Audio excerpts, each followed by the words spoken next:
clases nuestras van a ser muy similares a las del año pasado. O sea, van a tener clases teóricas y además van a tener las clases prácticas a través del aula virtual. Pero además este año en la materia van a tener que ustedes preparar una serie de seminarios que los hemos distribuido en 3 tandas a lo largo del cuatrimestre, en el que ustedes se van a reunir en grupos para preparar un determinado tema de la materia y lo van a exponer en una de las clases. Así que desde ya les voy diciendo que para esos seminarios se vayan agrupando. Si son más o menos 40, en grupos de 5. Habrán 8 grupos de 5, para que entre esos 5 van a preparar el tema que nosotros les vamos a indicar para que el día del seminario lo expongan, lo discutamos. El seminario va a consistir en sí en temas específicos de la materia que ustedes van a tener que profundizar, buscar bibliografía, preparar la clase, consultarlo con sus compañeros y van a venir y lo van a exponer aquí en no más de 30 minutos. En esos 30 minutos vamos a discutir el tema y el tema siempre va a estar muy relacionado con todo lo que vayamos viendo en la materia. No necesariamente con lo que estamos viendo en ese momento, sino con los temas de todo el programa de la materia. Esos seminarios a lo largo del cuatrimestre van a ser 3. Nos vamos a dividir en 8 grupos de 5, más o menos, si son 40. 40 me han dicho que son aproximadamente en el seccional 1. Pero si son más, armamos y se acoplan más en los grupos, pero no más de 8 grupos cada uno.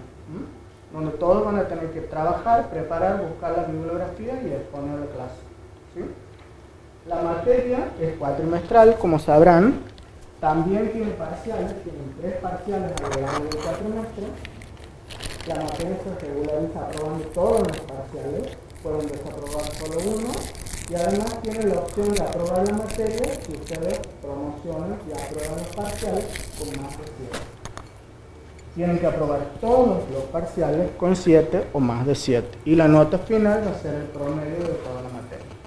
¿Sí? ¿Alguna pregunta? ¿Los jueves no venimos entonces? ¿Cómo? ¿Los jueves no venimos entonces? Sí, esta materia es más cortita, cuatrimestral, por lo tanto las teóricas son 2 por semana. O sea que es mucho más corto. Si la anterior les ha parecido difícil, esta les va a parecer mucho peor, pero no se asusten. No. Esta materia lo que tiene es que es mucho más, digamos, interesante, por lo menos para nosotros, pues se llama bioquímica y nosotros somos bioquímicos. Pero no, es justamente cómo son los procesos metabólicos. O sea, ustedes ya han visto fisiología, ya saben cómo funciona, han visto anatomía, saben las partes, la parte de histología. Lo que vamos a ver en esta materia es los procesos metabólicos desde el punto de vista químico.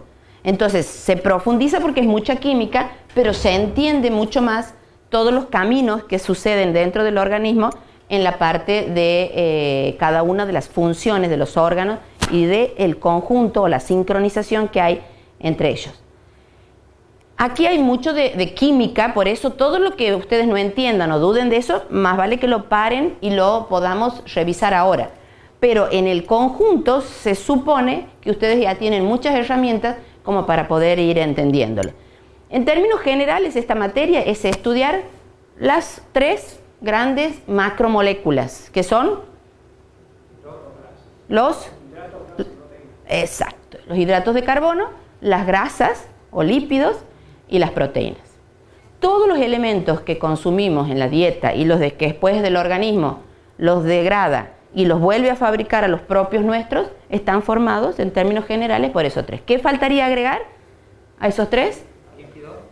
¿El qué? Agua y las sales o minerales. Los oligoelementos, que son muy poquitos y que son diversos y en cada función actúan uno. La materia está dividida en términos generales para ver cuáles son cada una de esas estructuras o macromoléculas, lípidos, hidratos de carbono, las proteínas, y después los metabolismos, o sea, los caminos que siguen cada una de esas macromoléculas para degradarse, una vez que son ingeridos por el organismo, que los llegamos hasta los elementos más pequeños, y cómo se vuelven a formar en el organismo, en este caso en el organismo humano.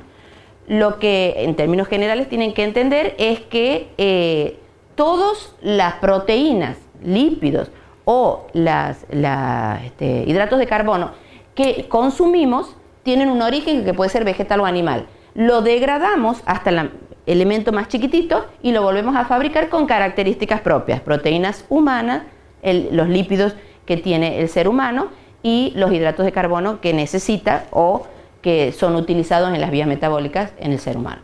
Muchos o la mayoría tienen la unidad pequeña igual, pero las estructuras tienen características particulares que dependen en algunos casos de la especie y en otros casos del que sea típicamente humano.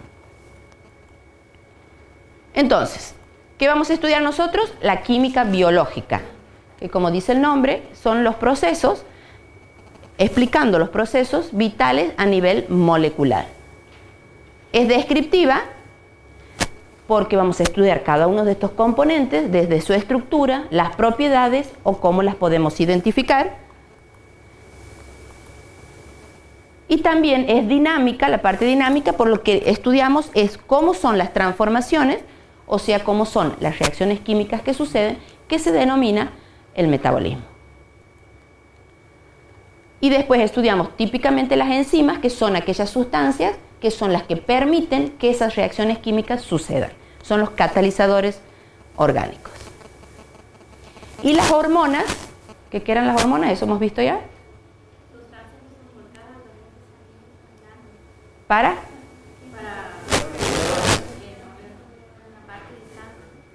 En términos generales es un mensajero. ¿Qué mensaje lleva? Tiene la ventaja, a diferencia del sistema nervioso, que puede ser producida por un órgano que esté en un lugar y lleva el mensaje a un órgano distante. Ese mensaje que lleva puede ser una regulación, puede ser un indicador de que genere un compuesto, puede ser un activador, un depresor, como el caso de la insulina, como el caso del glucagón, puede ser una hormona que indica la fabricación, como es el caso del LH o FSH en los ovarios o en los testículos.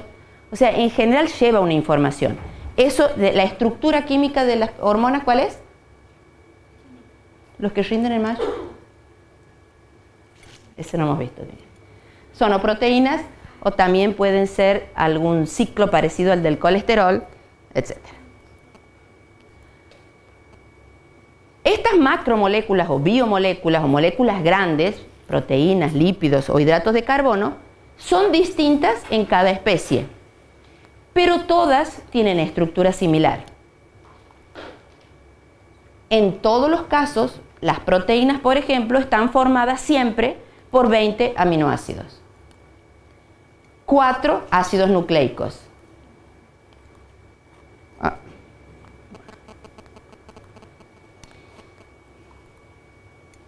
Los organismos necesitamos comer ¿para qué? Para sobrevivir, para incorporar los alimentos, incorporar los nutrientes, o sea, para obtener energía. Los autótrofos no comen, sino que ellos fabrican su propio elemento. ¿Quiénes son autótrofos? Los vegetales. ¿Y cómo se fabrican su propio elemento? Por la fotosíntesis. Ellos están quietos en un terreno, en una maceta, en una planta. Entonces, ¿a partir de qué? Hay que regarlo porque necesitan agua. La fotosíntesis, ¿qué más necesita? La luz solar, el sol. ¿Y de dónde saca el carbono? Usted ha visto que casi toda la glucosa, las estructuras del aire. ¿Qué del aire? El dióxido de carbono. O sea, la fuente de carbono es el dióxido de carbono. La luz que le da el sol y el agua son los 3 componentes que solamente necesitan para fabricar. ¿Cuál es el componente más importante de la fabricación en la fotosíntesis? No, la clorofila, ¿qué es? Estamos hablando de autótrofos. Ellos fabrican sus propios elementos. ¿Cuál es el principal componente que se fabrica por aquí lo han dicho? La glucosa. O sea, la glucosa es el compuesto formado o el producto de la fotosíntesis en las plantas. El ser humano superior o los animales superiores, ¿somos autótrofos? No. Si vos me das agua, luz solar y aire, me muero. Necesito para fabricar, para tener mi propia estructura, para tener mi propia energía, proveerme ¿de qué? De los alimentos. Nosotros tenemos que incorporar a través de la alimentación estos compuestos para fabricar nuestras propias estructuras y para proveernos de la energía suficiente para poder realizar las funciones vitales. Entonces, los autótrofos fabrican su propio alimento, son las hojas verdes, porque gracias a la clorofila se puede hacer este proceso de la fotosíntesis. Y ahí está la fórmula que lo resume. El dióxido es del aire, el agua se necesita, presencia de la luz, se forma una glucosa, un hidrato de carbono, y desprende oxígeno. Los seres vivos necesitamos el oxígeno, o sea que es un sistema que se autoayuda porque uno utiliza lo que el otro utiliza como desecho. Y los heterótrofos somos los animales superiores que utilizamos a los alimentos, como pueden ser los vegetales verdes u otros animales inferiores, para poder alimentarnos. Entonces, ¿para qué comemos o para qué incorporamos los alimentos? Estas serían las dos funciones. Una es justamente porque necesitamos esos ladrillos para fabricar nuestras propias estructuras, para fabricar nuestras propias hormonas, que es una proteína. Por ejemplo, de las proteínas necesitamos incorporar proteínas. Para fabricar, cuando estamos en crecimiento, las células para prolongar o alargar los huesos o generar una piel, necesitamos los hidratos de carbono, los incorporamos con el alimento. Y además, todas las funciones vitales del organismo necesitan energía, y la energía también es aportada, acuérdense de todos aquellos compuestos que tienen su propia energía en sus enlaces y por lo tanto le aportan para poder sobrevivir. ¿Qué es lo que incorporamos en la dieta? ¿De qué están formados los nutrientes? En términos generales, de todas esas macromoléculas necesarias para vivir. Hidratos de carbono, proteínas, lípidos y las vitaminas y los minerales. ¿Cuáles son los elementos que forman parte de nuestro organismo? A ver, ¿qué me pueden decir? Los elementos desde el punto de vista químico, ¿no? Tenemos las células. Tenemos estos, los hidratos de carbono, los lípidos y las proteínas. Mayormente, ¿de qué están formados? Agua, bueno. ¿Qué más? Si vamos a describirlos como los elementos que forman parte, el agua es hidrógeno, oxígeno. Los hidratos de carbono, todas nuestras estructuras de células, de paredes, tienen hidratos de carbono. Esos hidratos de carbono son, en su mayoría, carbono e hidrógeno. Entonces, el 96%, o sea, casi somos carbono, hidrógeno y nitrógeno. ¿Se acuerdan de la tabla periódica? Si nos ubicamos en la ubicación en la tabla periódica que forman o que ocupan esos elementos, tenemos como característica que, salvo el yodo que estaba en la puntita de allá, todos eran con número atómico menos de 21. Por lo tanto, son los del primer periodo, los que están bien arriba. Es una característica. Por ahí, con los años se descubre qué utilidad tenía esto, pero característicamente los seres humanos estamos formados por los elementos primero de la parte de arriba de la tabla periódica. Y a excepción del oxígeno, no son los mismos que forman parte de la corteza terrestre. Esa también es una característica como un hallazgo. El silicio, por ejemplo, está en la corteza terrestre y sin embargo no forma parte del organismo. La mayoría son compuestos en los que forma parte el carbono. ¿Por qué? Porque todos estos elementos del carbono tienen características particulares que les sirven al organismo, y es que tienen uniones estables, que se pueden formar largas cadenas, que tienen dobles y triples enlaces y pueden adquirir distintas configuraciones espaciales y por lo tanto darles estructura al organismo. ¿Cómo podemos dividir a los compuestos biológicos? En inorgánicos y en orgánicos. Los inorgánicos, el más importante es el agua, como han dicho por ahí. El 65%, 70% dicen algunos autores, del organismo es agua. Y el resto serían los minerales, entre esos los que forman parte de los dientes, los huesos, etc. Y dentro de los orgánicos, que son los que más nos interesa en este caso porque tienen que ver con los metabolismos, están las proteínas y los ácidos nucleicos, cuya importancia dentro del organismo es funcional. Ellos tienen muchísima importancia en cómo se funciona el organismo, son las proteínas y los ácidos nucleicos. En cambio, los hidratos de carbono y los lípidos, la importancia mayor es estructural y como elementos de reserva. Entonces, si yo les digo, ¿dónde podemos encontrar una proteína? Y lo primero que tienen que asociar es que función, una proteína es una enzima, por ejemplo. Un ácido nucleico, una función, reproducción, multiplicación celular. En cambio, un hidrato de carbono forman las estructuras, es la pared celular, es lo mismo que la reserva, los lípidos. Y lo que hoy vamos a ver es puntualmente la descripción de una de estas macromoléculas que son lo que se llaman los hidratos de carbono. ¿Qué es la palabra hidratos de carbono? Hidrato viene de hidrógeno. Entonces son compuestos que están formados mayormente por carbonos e hidrógenos. También se les llama carbohidratos, al revés, de carbono con hidrógeno. Y como el más importante es la glucosa, en general se les llaman glúcidos.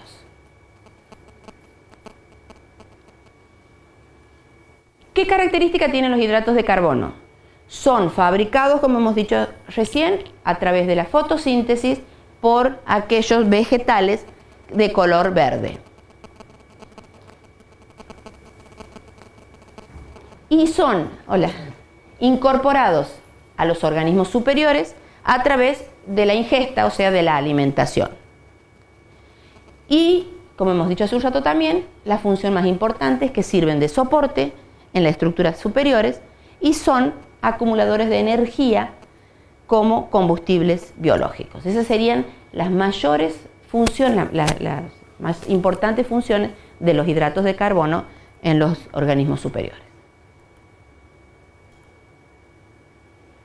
Entonces, están formados los hidratos de carbono, en su mayoría y casi exclusivamente, por hidrógeno, carbono y oxígeno sería en un tercer lugar. ¿Cómo son los hidratos de carbono? Cadenas de carbono. No tenemos un pizarrón, pero ahora vamos a ver un dibujito. Aquí está. Esto aquí les presento a un hidrato de carbono. Ustedes van a ver que son cadenas largas de carbono unidas entre sí. Las uniones son carbono a carbono. Y el resto de los brazos, el carbono tenía una valencia 4, o sea que tiene 4 bracitos, donde uno seguro está unido al otro carbono y el resto, en general, está saturado, se dice, porque está ocupado por un hidrógeno. O por un grupo OH, oxígeno-hidrógeno, que se llama oxidrilo. Esta son distintos tipos de hidratos de carbono, donde en cada carbono tenemos, en este caso, un sustituyente que tiene oxígeno y el resto está completado todo con un hidrógeno.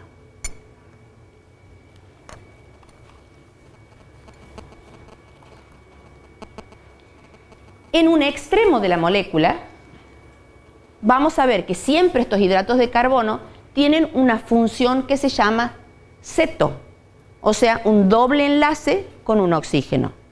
Un doble enlace, cuando está en la punta, ese doble enlace con el oxígeno y un hidrógeno, es un aldehído, desde el punto de vista químico, no sé si se lo acuerdan. Pero cuando esa función ceto está en un carbono secundario o hacia abajo, esto se llama una cetona. Entonces, este grupo de doble enlace con oxígeno puede estar en un carbono 1 o en un carbono secundario, C2 o en adelante. Y el resto tiene grupos OH, oxidrilos. Entonces, desde el punto de vista químico, los hidratos de carbono pueden ser polihidroxi, porque tienen muchos hidroxi, aldehído. O puede ser un polihidroxi cetona. Volvemos. Los hidratos de carbono son cadenas de carbono, donde por lo menos en uno del extremo o en el segundo tiene un grupo ceto, o sea, un doble enlace con un oxígeno. Cuando está en el extremo es un aldehído. Esta es función aldehído. Cuando está en el segundo, tercero, cuarto, o sea, cualquiera de los que no son extremos, se llaman grupo ceto, es una cetona. El resto de los carbonos tiene un grupo oxidrilo. Por eso el nombre desde el punto de vista químico es un polihidroxialdehído o una polihidroxicetona. Y ahí están los dos tipos de hidratos de carbono que tiene el organismo, el nombre químico polihidroxialdehído o polihidroxicetona.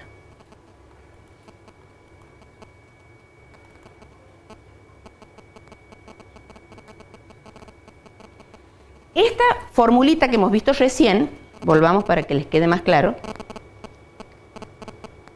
es un hidrato de carbono, que puede ser una cetona o puede ser un aldehído. Es un hidrato de carbono. Este hidrato de carbono tiene 6 átomos, como es el caso de la glucosa. Pero puede haber de menos. Puede haber este tiene 6, puede haber de 5, puede haber de 4, puede haber de 3.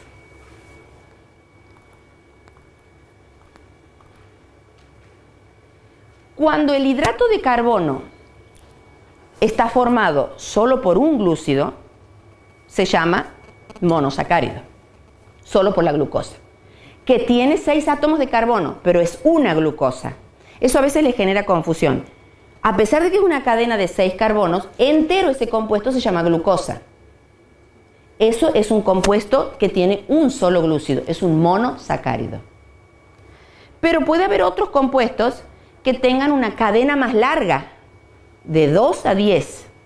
De 2 a 10 glúcidos es un oligosacárido, como es el caso de la sacarosa, que tiene 2. Y puede haber otros que tienen 20, 30, 50, 1000, como es el caso del almidón. Entonces, ¿qué es el almidón? Imaginen ustedes que es como un collar donde cada pelotita es una glucosa. La glucosa es un polisacárido, es un polihidroxialdehído, es un polihidroxicetona, y el polisacárido es el collar que está formado por muchas, en este caso, glucosas. Los disacáridos son de A2, como la fructosa, como la sacarosa, como la maltosa, y el monosacárido es uno solo, que es la glucosa. La glucosa tiene 6 átomos de carbono, pero no son 6 glúcidos, es una glucosa.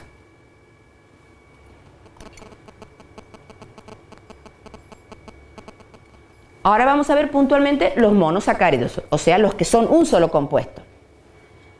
Esos monosacáridos utilizan el sufijo que es osa, que hemos dicho podían ser polihidroxialdehídos o podían ser polihidroxicetonas. Entonces, si le podemos poner la terminación osa cuando se tratan, como esto es un aldehído, se transforma en una aldosa. Y por analogía, ¿cómo se llamará este? Cetosa. Son que tienen grupo ceto y es un glúcido. Y ahí tenemos de nuevo un ejemplo cualquiera, en un caso con un aldehído en un extremo y en el otro caso con un grupo cetona.